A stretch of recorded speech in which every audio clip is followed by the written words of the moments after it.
Hello, my wonderful friends, and welcome back once again to this continuing story about D, the absolute weirdo. Every time I think this man can't get stranger, he just kind of does, doesn't he? That little hint about a furry in the last one. Oh boy, you guys already know how I feel about this, so let's get right into this. Again, this is from Reddit user Caustic Fox. This is, please leave my mother and sister alone. I'm getting the fear on this one.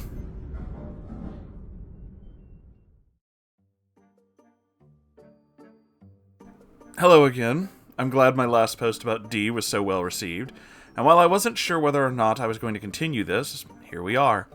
I imagine this will amuse/infuriate some people, and that's kind of the point behind the Neckbeard story, so have fun.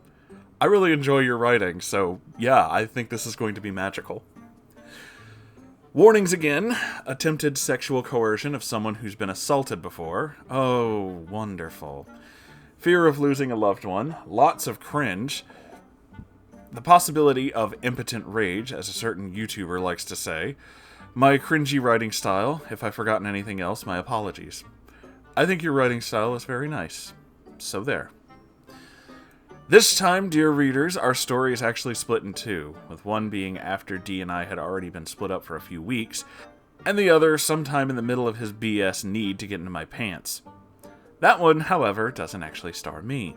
So with that in mind, a new character appears. Meet In, my younger adopted sister and best friend of nearly a decade. She's smart, she's cute, she's small, she must be protected at all cost. I'm not kidding, I will smack a bitch, and have proven this, if someone messes with this chick.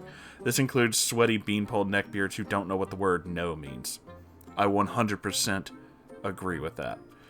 Mainly because you should smack this guy. Fuck this dude, he's a weirdo. Let us continue. Part 1. A mom won't take shit from a neckbeard. Sometime around maybe 3 weeks after D broke up with me, my aunt wound up in the hospital due to skin cancer. Don't use tanning beds, kids. They're not worth it. It was bad enough that they were going to have to remove a layer of skin off her back, and she was feeling pretty crappy. Oh, man. That sounds horrible. My mother and I had gone to sit with her while her husband went to work so that she wouldn't be alone, as she had the same kind of GAD as I do and wasn't handling the situation very well. My mother was, of course, very worried. This is her little sister, and she loved her a lot. Cancer runs in my family in many forms, unfortunately, and we lost my grandmother to lung cancer a few years prior. I'm so sorry. The doctor had assured us that my aunt would be fine during and after the procedure, and that this wasn't an incredibly bad case, but Mom heard the word cancer and sort of quietly panicked. Understandable. The wounds from Grandma were still fresh, and Mom didn't want to lose her sister, too. Our second day of sitting in for my uncle started off pretty normally. I sat in the corner with my laptop, quietly playing Skyrim, I think. Mom was in the chair beside the hospital bed, reading something on Facebook, and my aunt was passed out. I had an earbud in to hear what was going on in-game, but the other out so I could hear if Mom needed me. It had been relatively quiet in the room next door for a couple of hours. My mother's phone started to ping, letting her know that she had a text message. It wasn't just one, though. Her phone began to sound possessed as she received several messages in the span of a few seconds. This alone was enough to get me to turn and look at her, since the only ones I knew who shotgun texted a few sentences at a time were myself and my sister. Mom read quietly for a few moments, and then her face wiped itself of emotion. Both she and I have very expressive faces. We're open books in most situations, but I didn't have a clue what she was feeling at the moment. She almost seemed to turn to stone before slowly beginning to melt into what could only be rage. Uh-oh. At this point in time, I finally told my mother a soft version of what happened with D during the months we dated. She and I were very close, and she realized something was up because apparently I had been acting pretty abnormally. One day she kind of cornered me and demanded that I spill, so I did. I left out some of the grittier details, of course, but she had more than a vague idea of what had gone down. As I had assumed, she was not happy. It had taken a lot for me to convince her not to go after the slimy little shitface, quote-unquote. I like your mom's way with words. But she was still very upset about it. I'm not going to go into super detail here because it's not really my place, but my mother had grown up in an abusive family where someone she loved and trusted had sexually assaulted her and gotten away with it. Oh my god, I am so sorry. It messed her up pretty bad mentally, and she spent the majority of her life trying to get herself to a point where she was okay with things. The idea that her daughter had gone through something similar, though I don't claim to have had things nearly as bad as she did, she's been through a lot, it really devastated her. This was especially hard on her because, well, when Dee and I dated, Mom and he were sort of tentative friends. She always thought that something was pretty off with him, but they had some hobbies in common. They both liked science and computers. Mom worked for IBM for a while and knew a lot about them. That's really cool. I fucking love IBM, dude. She's where I've gotten a lot of my love for them from. And many a time when I came home from school, I would find that he'd already biked over so he could help her in the garden and talk shop while they worked. She felt like she should have seen this coming, and I really think she blamed herself for it for a long time, despite my insistence that it really wasn't her fault. After a few moments of watching my mother nearly hulk out and crush her phone or something, I asked her what was going on. There weren't many things I could think of that would cause such a reaction from her, and what she read to me was not something I expected.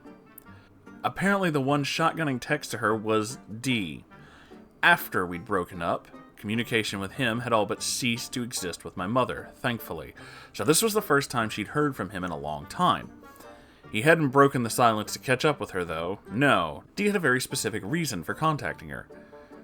Dee had a wet dream about my mother. And so he thought it was just totally appropriate to fucking contact her and tell her about that. This fucking man. I can't. I fucking can't. What the actual fuck, dude? You're fucking sick! He then decided it was a good idea to describe it to her. Oh my fucking god, it just keeps getting worse. In explicit detail. Yeah, that's what I was waiting for. There it is. You're a fucking idiot! Yes, friends, you read that right. Dee sent my mother several paragraphs of nearly pornographic, trashy romance novel-styled fantasy he had about her. My married, loyal mother. The one who wanted him dead a few weeks ago due to what he had done to her daughter. Not only that, but the last message was him asking her if she'd like to give reenacting said fantasy with him a go. Does this man have like a fucking death wish? Is he really that fucking stupid? Okay, well. Yep. Now I'd like to clarify something here. Dee knew where we were right then and what had been going on. So he knew that you were in the fucking oh, it just keeps getting better. I was absent from school for a few days to be there with Mom through all of this, and our school was small enough that any kind of newsworthy gossip tended to travel really fast. Most everyone had known what happened with my aunt the first day of me being gone, according to a few of my friends. And yet, somehow, Dee thought this was the appropriate time to channel his inner Brendel Chase and proposition my already stressed mother. I have no words. This motherfucker. I don't know what Mom said to Dee to get him to leave her alone. She has a tongue that cuts like a knife, so I know it was something bad, but she refused to let me read it. Dee, however, never contacted her again, and from what his sister Lou told me, it apparently scared the living shit out of him. Good. Yes, very good. Fucking hell with this dude. And that's only part 1. Here's part 2. I wish you'd told me earlier, Ann. I know you're reading this. Oh boy. I'm already kind of nervous. Towards the end of my time with Dee, things were getting a little tense. This was after he started getting handsy, but before D-Day. Look, I like dumb puns, so sue me. I actually just got that as soon as you said it was a pun, and I approve. I once again had come home from school to find Dee already at my house, much to my annoyance. I was and am a person who needs her space, and I was a little desperate for some time for myself.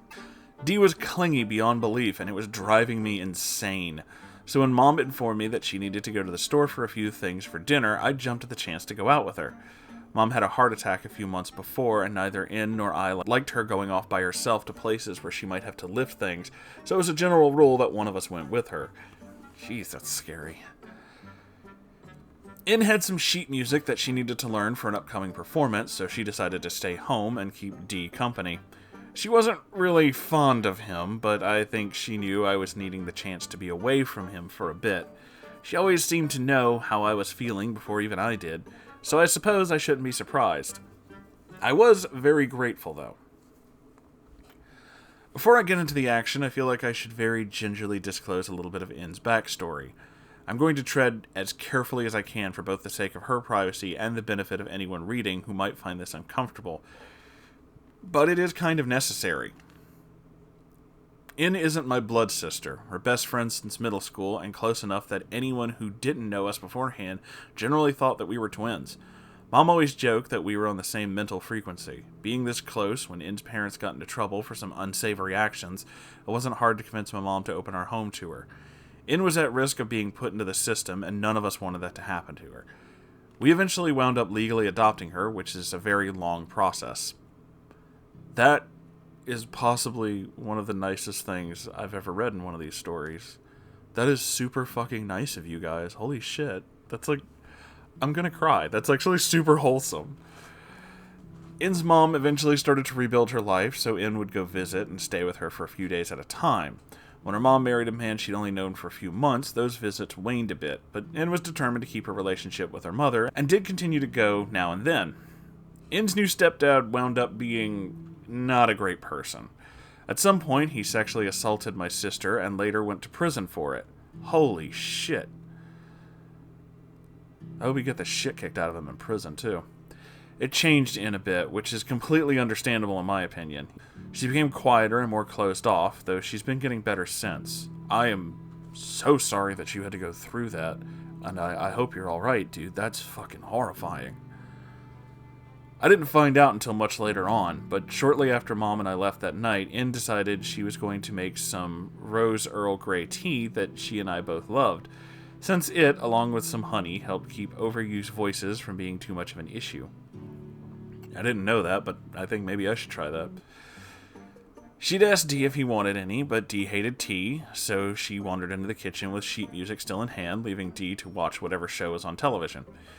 She told me that she was practicing while she heated up the kettle. In projects very well when she sings, so it was easy for Dee to come into the kitchen behind her without her hearing him. Dee wound up very literally cornering her, and at first he only acted as though he wanted to read the sheet music over her shoulder. I'm already not comfortable with where this is going, and I'm starting to get angry. Dee didn't give two shits about music as a whole, as In knew very well. He was always giving both of us crap for taking choir as seriously as we did, so she knew damn well he had ulterior motives. She didn't like how close he was, nor the fact that he had a hand on the small of her back as he read. So she told him that she'd appreciate it if he backed up. Dee actually straight up ignored her request and reached over to close the sheet music before finally getting to the point. She won't tell me to this day what exactly he said to her, but In told me that he basically started whining about how little I was putting out before asking her if she'd like to help him get revenge on me. He wanted to screw my sister in my bed. Kill him. Kill him now. In froze. When retelling the story, she glossed over this, but I imagine it brought everything that she ever went through back to the surface. Yeah, punch him in the fucking throat. I can't even begin to understand how she must have felt at that moment. She didn't respond, and neither of us wants to think about what might have happened. Dee probably would have taken her silence as acceptance, and by now, everyone reading probably gets where he might have gone with that. Yeah, it's kind of why I said punch him in the throat. I fucking hate this dude. Thankfully, though, that was when my mom and I walked through the front door. Our dog Piggy, not named by us, went nuts as per usual, and her barking seemed to knock In out of her panic. She left the kettle whistling on the stove and ran to our room. She wouldn't talk to me for the rest of the night, and she later told me that she was afraid that I would be mad at her, like somehow I would blame her for my piece of shit boyfriend's actions. I want to make it clear, I would never blame her for something like this, but she was scared. I knew something was wrong, but anytime I brought it up, she'd just beg me to drop it. That poor girl. That's fucked up, dude.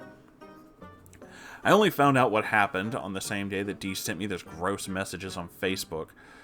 I had gone to her to vent about how pissed and grossed out I was about the whole thing, but noticed that as soon as I told her, she got really quiet. Usually In was just as protective of me as I was of her, so I actually expected to have to ask her not to go knock down his door, and her reaction scared me.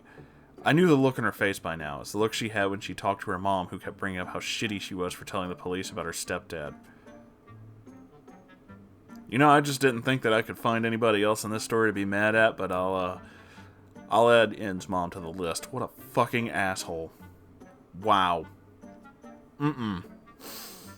This time, I didn't take no for an answer. I demanded she tell me what the hell was going on, and she told me what you read above. I was blown away in the worst possible way. I knew by this point that Dee was scum, but this? I immediately blamed myself, and she told me that's why she had kept it from me. And knew this wasn't something I'd allowed to happen, and she didn't want me to take responsibility for it. She told me that she loved me, and that she was just glad it was over.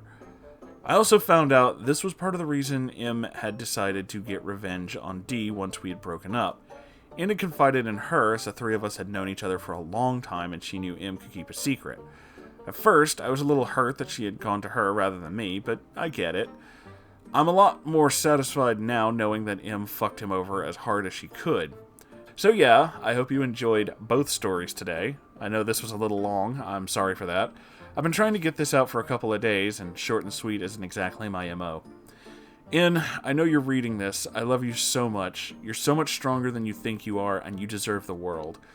Thanks for both your permission to put your story here, and for the encouragement you've given me throughout all of this. Thanks everyone for reading. Shout out to RedX. Sup, RedX? For giving both my previous stories a go. I don't know if either would have been seen as they are without you. Have a good night.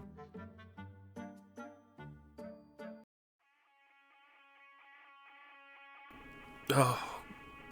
Okay. You know, just when I can't think of a reason to hate this dude anymore, more just keeps to fucking come out. This guy, this is more than just your average, neckbeard shit. This is a literal fucking nut bar. This guy is an absolute manipulator. He just has no fucking qualms, just wants what he wants, and is willing to hurt anybody in his way to get that done. And for that, your favorite space uncle thinks, you know, I don't know if you'll ever hear these stories, D, and there's a good possibility you probably won't, but if you do, go fuck yourself, you absolute shitlord. How fucking dare you? Like, just every possible way you could think to hurt this family, you just keep on doing it, don't you fucking little shithole. Oh my god. Hate this fucking guy. I don't even know him, and I fucking hate him.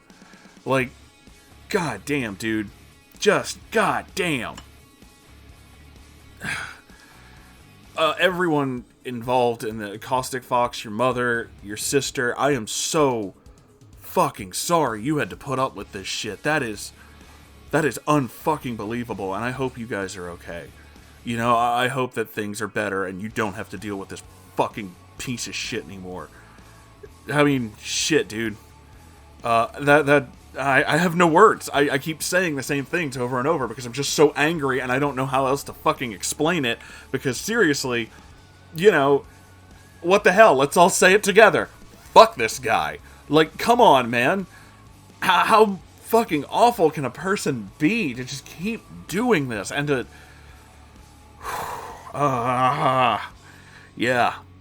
no. So, that's going to be the end of this video, actually, because if I keep going, I know I'm going to say some shit that'll probably get me in trouble on the wonderful YouTube platform. But seriously, YouTube, if you want to defend this guy, you can fuck yourself, too. So, yeah, that's about it for me, guys. Thanks for being here. Holy shit.